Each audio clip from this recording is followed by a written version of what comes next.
It's Slate Night, the Film Fan Podcast. Now, here are your hosts, Corey and Mason. Welcome back to another episode of the Slate Night Podcast. Today we are talking about our top 10 most anticipated movies for 2025. Let's fucking go! Cannot wait. It's a great year for movies. At least some of these most of great. them. Most of Yeah, them. I'm Most of excited. them looks great. It's a pretty decent year. Yeah. I feel like this upcoming year is a little less kind of big blockbuster budget and high budget films. There's ones that I'm excited for, but I feel like this past year we kind of have run through a pretty good onslaught of films. But I'm looking forward to just a good amount of movies this next year in 2025. Corey, let's run through some honorable mentions. What do you got? So the first one I have is Jurassic World Rebirth. Bullshit. Fuck Jurassic World. Pass. Not for me. Yeah. But I really love Jurassic Park, so I'm hoping that this movie can recapture some of that magic. Another honorable mention I have is Sinners, new Ryan Coogler movie, coming out March 7th. Jurassic World Rebirth, by the way, is coming out July 2nd. But Sinners, Ryan Coogler's always doing interesting stuff. Love Michael B. Jordan. Looks like a really cool movie. The trailer is great. And then the last one I had on there was Predator Badlands, which Dan Trachtenberg is coming back to direct after he directed Prey, which I love and was a big surprise. And I really I love the original Predator. So again, I hope we have another fun addition to that franchise. Yeah. On my honorable mentions, I got a couple of more horror-leaning films. I got Presence, the new Steven Soderbergh film, coming out January 17th, 2025. I got Companion, coming out January 31st, 2025. I know little to nothing about that movie. The director is Drew Hancock, which I don't know if they have made a film before. I don't recognize anything within that I've seen within their filmography, but trailer looks great, so I'm sold on that enough to go likely opening week for that one. Also, April 25th, 2025, we have an Until Dawn film adaptation of that video game that I believe came out in like 2014, 2015, which is kind of like a choose-your-own-adventure type horror thriller video game. I'm really excited. Got David F. Sandberg making that, and I am a big fan of the films that he's made. So I'm pretty sold. It was kind of hard rounding out like to a top 10 because these honorable mentions, Until Dawn, Companion, Presence, they all kind of existed on my top 10 at one point. Another one that I do want to mention, even though we don't necessarily have a concrete release date for, is the film Shelby Oaks, directed by YouTube film reviewer Chris Stuckman, who is a massive film reviewer that I am a big fan of, and I have watched him since I was like 12 years old. So I'm really excited to see his first venture into big budget or big-ish budget filmmaking. So Corey, of your honorable mentions, of mine, which ones are you kind of interested in? Any hot takes, any opinions you got? I'm really looking forward to Shelby Oaks whenever that does come out, just because we've been watching him for so long, and I'm just so curious to see what that movie looks like. But yeah, I think all 3 years too. I'm really looking forward to. Getting into our top 10 now. My number 10, which comes out on June 20th, is 28 Years Later. I just got a trailer for it earlier this week, which I think the trailer's great. It's creepy. It's got the like haunting poem that they're reading in the trailer. So, 28 Days Later is great. I haven't seen 28 Weeks Later, so I'm excited to watch that before this movie comes out. But the fact that we got Danny Boyle and Alex Garland coming back to work on this movie gives me a lot of hope, and I'm very excited for it. Yeah, I really do like that trailer. It did a lot for me. I wasn't the most excited for a third film in this franchise. I love 28 Days Later. It's one of my favorite zombie/infected films I've ever seen. Danny Boyle is a GOAT in terms of directing. 28 Weeks Later is like a pretty decent sequel, and I think it's a little kind of slept on. I think it's well worth a watch, especially for you going into 28 Years Later. But wow, this trailer kind of blew me out of the water. We saw Craven earlier today, and the best part of that came out of my viewing experience with watching Craven was seeing the 28 Years Later trailer before the movie. That trailer looks great. It looks haunting, and the cast is stacked, and Danny Boyle's back. Alex Garland's back writing, so I'm excited for that. My number 10 pick is another third in a franchise. I got Paddington in Peru, which is kind of capping this trilogy of Paddington films, which I love and adore. These first two Paddington films, they are just the most feel-good family films. They are well done, well realized. The CGI on the bear is fucking awesome. the movies are just like good, happy movies. They're good, feel-good movies. I watch them whenever. They're like a rainy day type movie for me. We do have a new director named Dougal Wilson. I know, what is it? Peter King is off doing kind of those Wonka films. Paul King. Paul King, not Peter King. He's doing the Wonka films. I wish he was back kind of finishing out these Paddington films, but I am excited regardless to see this third entry into this franchise because it is a franchise that I surprisingly love to death. So Yeah, I've actually haven't seen the first two, so I'm really excited. I've heard nothing but good things, Yep. so I am excited to do a little marathon and watch those before that heavily one. recommend those both to you. Hell yeah. So my number 9, which is supposedly coming out on December 19th, as we saw with Avatar: The Way of Water. That movie got delayed a lot of times. Avatar: Fire and Ash is supposedly coming out next year. Another We'll see. third in a franchise. Another third in the franchise, yeah. So if it does end up coming out, I'm excited. We've talked about it a lot. That like I'm cool with this Avatar franchise being like 3 movies, a trilogy, which they're obviously not doing.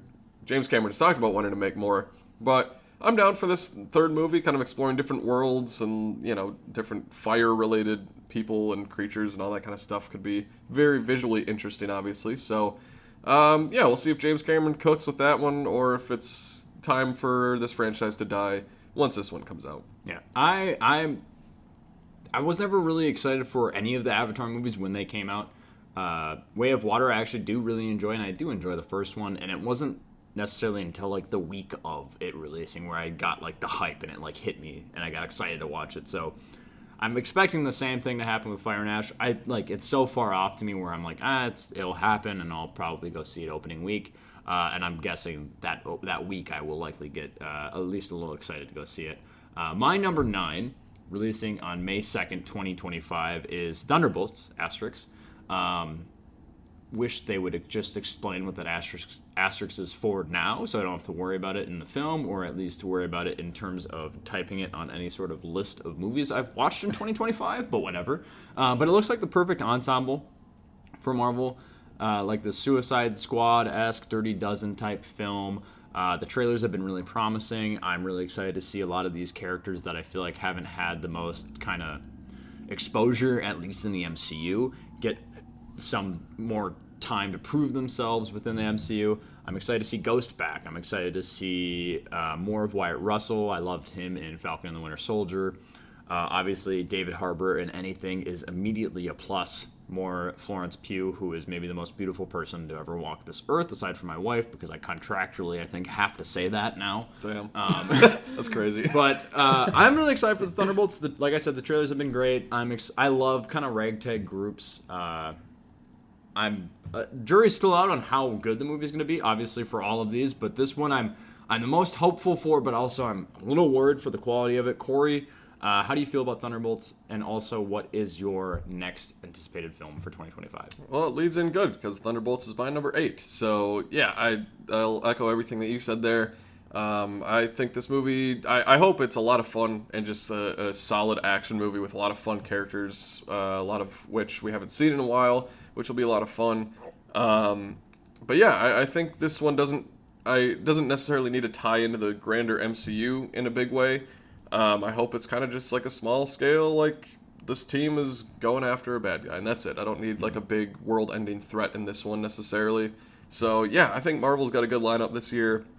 And Thunderbolts, the trailer's been great, so I am really looking forward to that one as well. My number 7, my number 8. I almost skipped a number. My number 8 is another film releasing at the start of the year. Paddington in Peru, I didn't mention, is releasing on February 14th. The Monkey, a new horror film directed by Osgood Perkins, is releasing February 21st. I'm excited for this film. It looks really fucked up. The trailers look great. I know little to nothing about the story. I know Stephen King is involved in it. I believe he wrote a short story that this is based on. I don't know how active he is in the production of the actual film.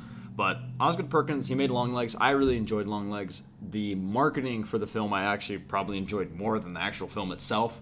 And it kind of shines through into this new movie. This trailer was bonkers. It looks fucked up. I have no bearing on what's going to happen in this movie. And I don't know what to expect. So I'm sold on it. I love... romance movies work for me, but in terms of like Valentine's Day, I want to see some fucked up shit. Like, I want to see a horror movie. So I'm really excited to see The Monkey right around that time period. Corey, are you anticipating Osgood Perkins' next flick? Yeah, I think I liked Long Legs a little bit more than you did. Yeah. I adore that movie. I think it's great. So yeah, I'll definitely watch anything that he does. And yeah, just sounds like a kind of interesting premise too. So my number 7 is a movie called Begonia, which is Yorgos Lanthimos' new movie, and it stars Emma Stone. And the only thing I know about it is the synopsis on IMDb, which is: two conspiracy-obsessed young men kidnap the high-powered CEO of a major company, convinced that she is an alien intent on destroying planet Earth. Which, that sounds fun. That sounds weird. Yorgos Lanthimos is doing weird movies. I dig it. I really like Kinds of Kindness earlier this year, and like Poor Things, The Favorite, all great. So he's just always doing something that I am going to have a strong reaction to, I feel like. No. Even like Kinds of Kindness for me didn't really work 100%. But I still like had reactions through different parts of that movie because it is an anthology. So like naturally, some stories are gonna hit harder at least than others. Yeah, I always have a big reaction to, I think, his films. I love Poor Things, love Killing of a Sacred Deer. It's not a movie I had on my list because honestly, I didn't really even know that this was coming out this upcoming year. But I am still anticipating it, and I'll likely be seeing it opening week. It just did not make my top 10. My number 7 for me is another horror film releasing in February.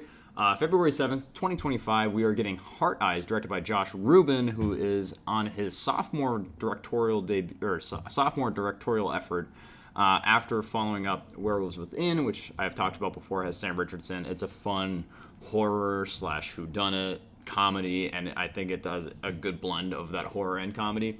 Josh Rubin's directing this new fun slasher film. It looks like it has a twisted sense of humor. It had a teaser trailer that released that honestly just was enough for me to get in theaters. It looks like it follows kind of that schlocky horror movie trope of like, hey, these two characters, they're going to go fuck off in a different room and have sex. Like, whatever. They're going to leave.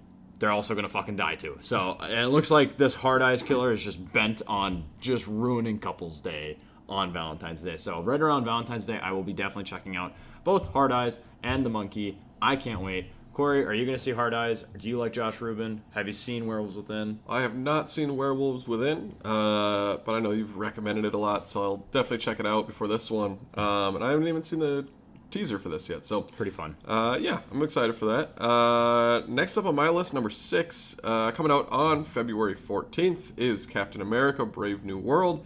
This is the movie that I think has the highest ceiling of the MCU movies. Well, no, I think it has a high ceiling. I won't say for MCU movies this year, but the trailers for this movie have been great. They are like tapping into that spy espionage, and like even the latest trailer, kind of like a horror movie with like some of the editing and the music choices in there. I don't really need Red Hulk in this movie. I feel like that is going to be my thing that holds it back a little bit. Because like it feels like a Winter Soldier-esque story, and I kind of want it to have that like low scale type of storyline. But you know, we obviously got to have Harrison Ford turning red and doing shit. But this movie also could. I've heard some, you know, obviously a lot of the reshoots and stuff they've been doing. There's been a lot of chatter about this movie, so I really do hope it's good. I'm excited to see Anthony Mackie in the lead role of an MCU movie. Mm-hmm. I'm excited for this film. It didn't make my top 10 just because I kind of had a lot of those concerns of the quality of it. I do think it has a lot of big ramifications of what, like story-wise, what's going on in the MCU at this time period. Finally, we're going to address the Celestials and some more of the Eternals final outcome from the Eternals film, which none of the MCU films have really touched on yet. I'm kind of right there with you. I'm just a little nervous and trepidatious as to how good the actual film's going to be, but I am excited. I will likely be seeing that opening day. A movie that you talked about already in your honorable mentions did make my top 10 list, and that is the film Sinners, which is coming out March 7th of 2025.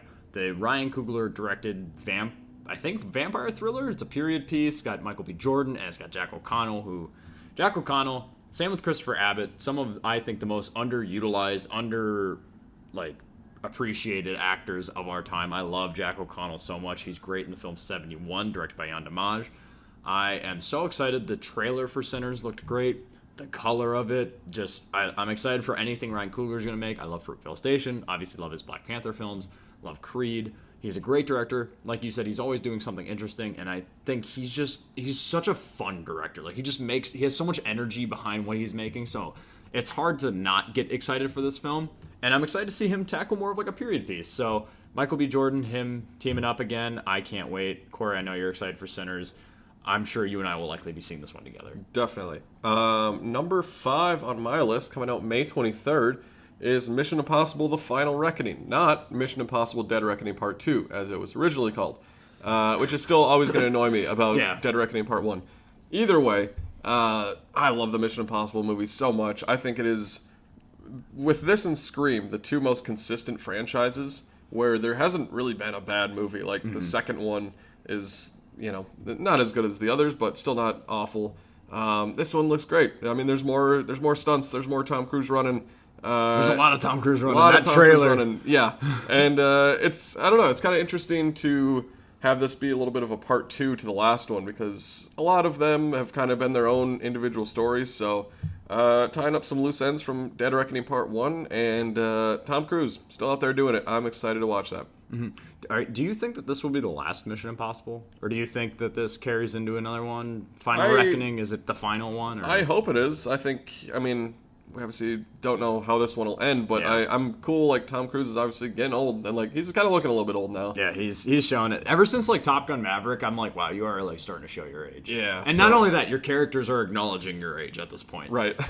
So I'm excited. I kind of hope it's the last one too. I didn't love Dead Reckoning Part 1, I think, as much as you, but Mission Impossible franchise, like you said, it has been so consistent. I love almost every one of those films individually. Mission Impossible 2 is an acquired taste, I think, to specific action fans, but I'm not one of them. But yeah, I'm excited to see it. I will likely be seeing that one opening weekend. My number 5, which I think we will likely be talking about later as well, is the Fantastic Four First Steps, releasing on July 25th, 2025. My notes for this one is it's the fucking Fantastic Four. Also, it's got a stacked fucking cast. Can't wait. Perfect casting. Pedro Pascal was a bit of a surprise to me, but I've really grown to love that choice for Reed Richards. I love Vanessa Kirby as the Invisible Woman. Joseph Quinn as the Human Torch is amazing. I love the 60s aesthetic, the era that they're setting this in. I've been waiting for like an objectively really good Fantastic Four film. As someone who grew up with like Tim Story, who did the first 2 Fantastic Fours in the early 2000s. I grew up with those films, and I'm nostalgic towards them, but they suck. I'm maybe the only person on earth that likes the Josh Trank Fantastic Four Four-stick film. Crazy. Which is not like the best take I have. It might be one of the hottest ones I have. I like that movie, but I just love the idea of like a family of like the Fantastic Four, and they all have their abilities and they work together.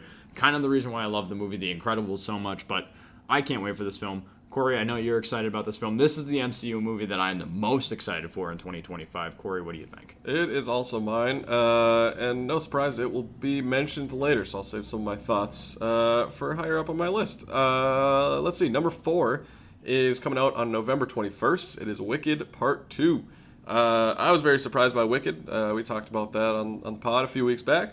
And it leaves off in a place where I think Wicked Part 1 is a great movie in and of itself, but it also leaves the door open for this Part 2. We're very curious to know what's going to happen, because I don't really know what happens in the second act of this play.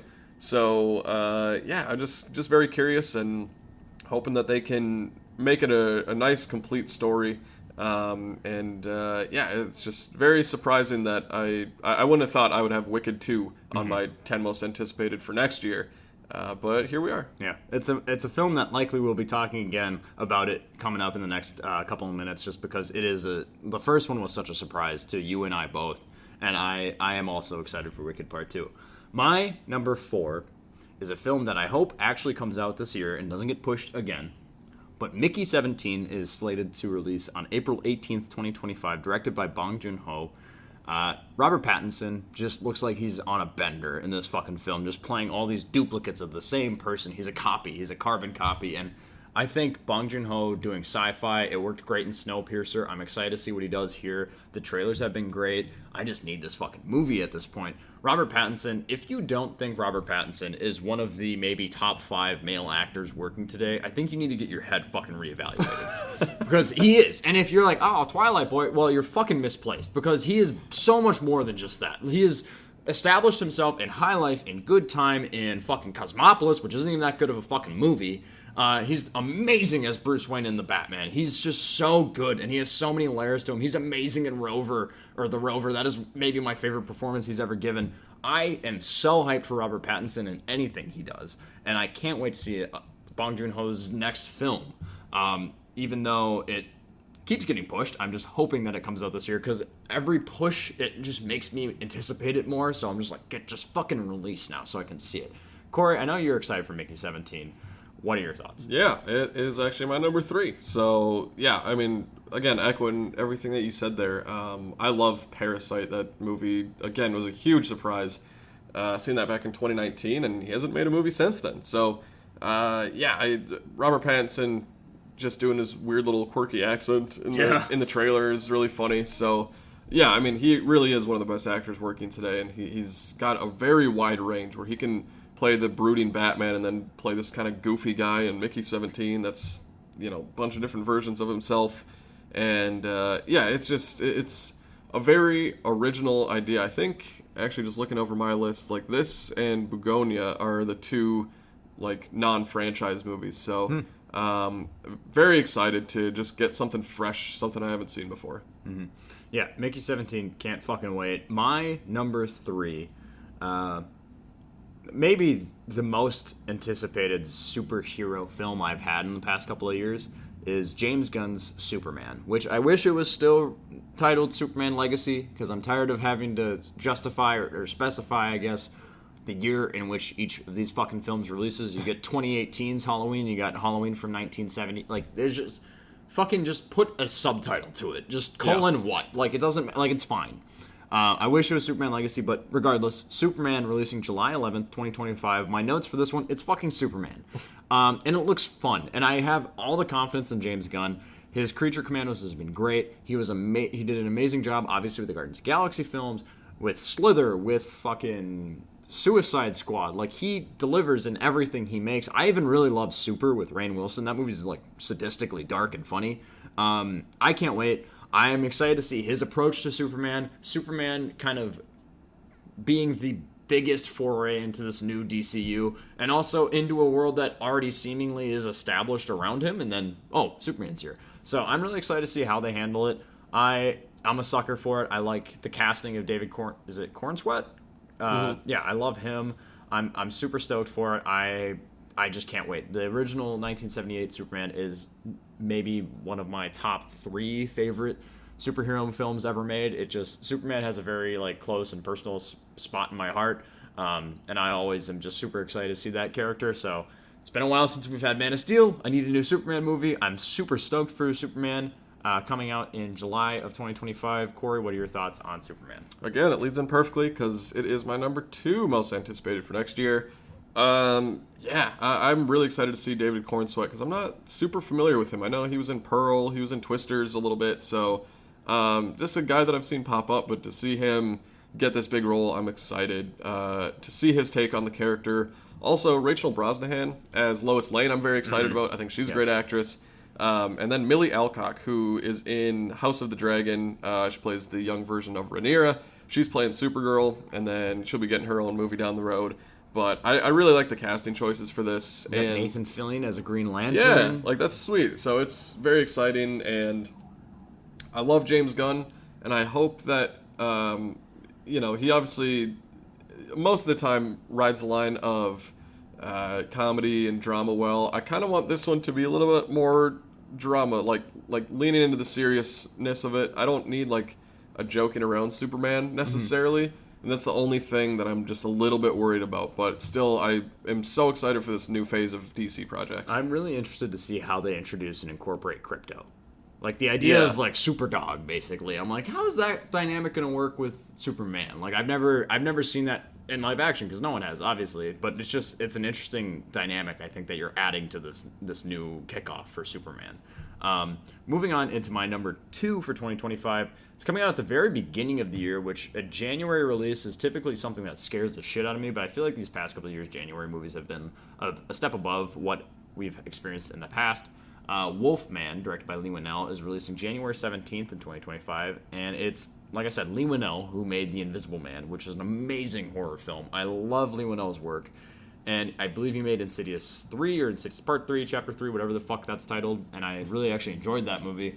But he's directing Christopher Abbott, who, like Jack O'Connell, is one of, I think, the most undervalued, underappreciated actors of our generation. He is so good, and I can't wait to see them work together. I love kind of Leigh Whannell's ability to tie in old classic horror iconography into new modern storytelling, kind of like with what he did with Invisible Man. I'm excited to see Wolfman and see how fucked up it gets and how horrific it can get. It is of the horror franchise, it's the horror film I'm most anticipated and excited for, which also can set me up for the most disappointment.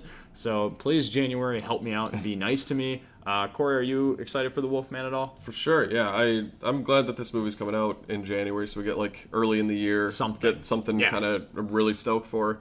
But yeah, Christopher Abbott, like we mentioned earlier, is the best part of Kraven the Hunter. Mm-hmm. So no, he's a great actor, and I also love Upgrade. That Leigh Whannell made. I think that movie I forget that he even directed that. That movie's fucking sweet. It's a better version of Venom, if you want to watch that. It's incredible, and yeah, like you said, The Invisible Man is really good.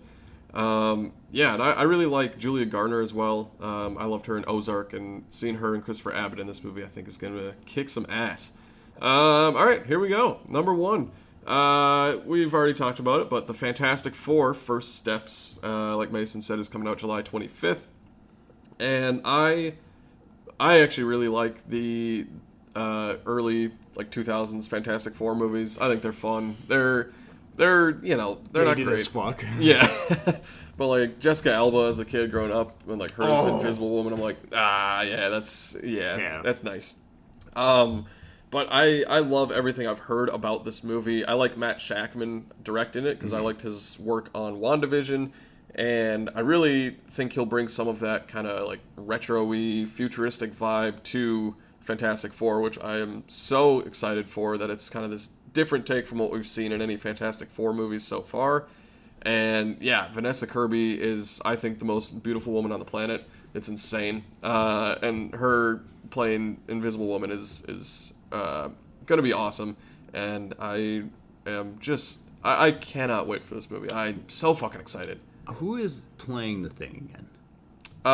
Ebon Moss-Backrack, who is on The Bear. The Bear, yep. And I'm stoked for him, to see him in more films. Because I've seen the first season of The Bear, and I loved him in that. And I can't wait to see him in the MCU, him in anything, really. Do you think we get Doctor Doom at all in this Fantastic Four film? I think we'll maybe see... Like a tease? A tease, post-credit scene, that sort of thing. Yeah. Yeah, I mean, especially with them announcing RDJ earlier this year, it feels like they'll maybe slip him in there for, a little tease ahead to the Avengers stuff. Mm-hmm. Yeah. Well, and to wrap up on my number 1 anticipated film for 2025 is another film that we've talked about already, which I kind of like that you and I have a lot of overlap. It's going to be a good upcoming year for you and I to go see movies together.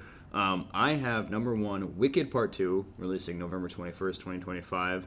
Directed by John M. Chu again. I can't fucking wait. The first Wicked, I wasn't anticipating it until like maybe a month before and started hearing some of the reactions to it, getting the hype for it, and that movie just really fucking blew me away. I didn't really think I needed another attempt or stab at Wizard of Oz or that world, and this, I think Wicked does Oz the best of any Oz film to ever come out.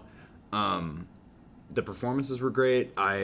There's so many kind of like questions I have going into Wicked Part 2 that I'm like, how is this going to play into Wizard of Oz now? Like, I have so many questions from that original story that I want solved that I never would have thought that I needed solved going into a movie. So I can't wait for Wicked Part 2. I don't know much about the story of Wicked, or I know that this is like the second act of the play or the musical, so I'm excited to see how it wraps up, see if it kind of holds strong like the first one you mentioned. The first one is a very good film on its own, and it has a concrete beginning, middle, end. It stands on its own. I'm excited to see how this one shapes up, if it has that similar ability to stand on its own, if they're a great part 1, part 2, I can't wait to see more of Elphaba and Glinda. Hell yeah. Well, there you go. There's our top 10 for next year. Do you want to run down your 10 through 1 just so we can boom, boom, boom, 10 through 1 on your side, and then I can do 10 through 1 on mine? Yeah, so just to recap, I have 28 Years Later, Avatar Fire and Ash, Thunderbolts, Begonia, Captain America Brave New World, Mission Impossible The Final Reckoning, Wicked Part 2, Mickey 17, Superman, and The Fantastic Four First Steps. See, that's it's going to be a good year, 2025. Yeah, I'm excited, man. My number 10, I got Paddington in Peru. Number 9, Thunderbolts. Number 8, The Monkey. Number 7, Hard Eyes. Number 6, Sinners. Number 5, The Fantastic Four First Steps. Number 4, Mickey 17. Number 3, Superman. Number 2, Wolfman. And number 1, Wicked Part 2. I can't wait for 2025. Yeah. And it's wild that we're so close to 2025. And I will likely in less than a month be sitting down to see Wolfman, my number 2 on my list. So again, hoping that that's good. Obviously, we're hoping for all of these films to be good. That's why they're on our 10 most anticipated for 2025. But thanks for sitting down with us and listening to us yap about fucking movies that we can't wait to see. As always, be sure to follow us on Instagram, look for any film reviews, follow and watch, and listen to, I should say, our episodes that we release weekly. Otherwise, it's going to be a good 2025. I can't wait to watch movies again this upcoming year. Hell yeah. All right, from us at Slate Night, the Film Fan Podcast, that's a wrap.